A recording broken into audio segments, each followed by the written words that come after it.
Sur le terrain, l'armée israélienne a tué 7 personnes après avoir bombardé une maison à Rafah. Les attaques militaires israéliennes se sont également intensifiées dans certaines parties du nord de la bande de Gaza.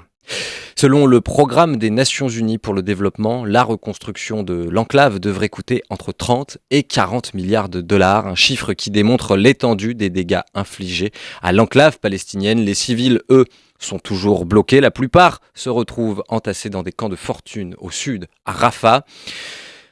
L'aide humanitaire arrive au compte-gouttes via les largages par les airs et les corridors et le corridor maritime ouvert avec Chypre. Nombreuses sont les propositions et les solutions trouvées par les pays et ONG pour acheminer l'aide plus que nécessaire à Gaza.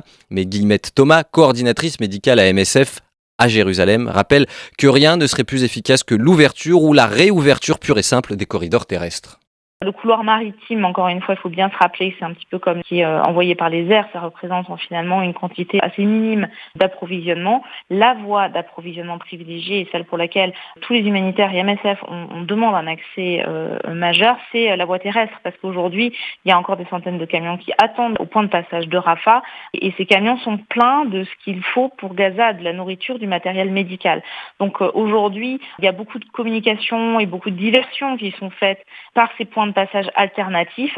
Encore une fois, c'est une décision politique, c'est une volonté, ou plutôt une non-volonté du gouvernement israélien d'ouvrir la voie terrestre, et pourtant c'est celle qui permettrait d'apporter massivement et rapidement l'aide nécessaire à Gaza.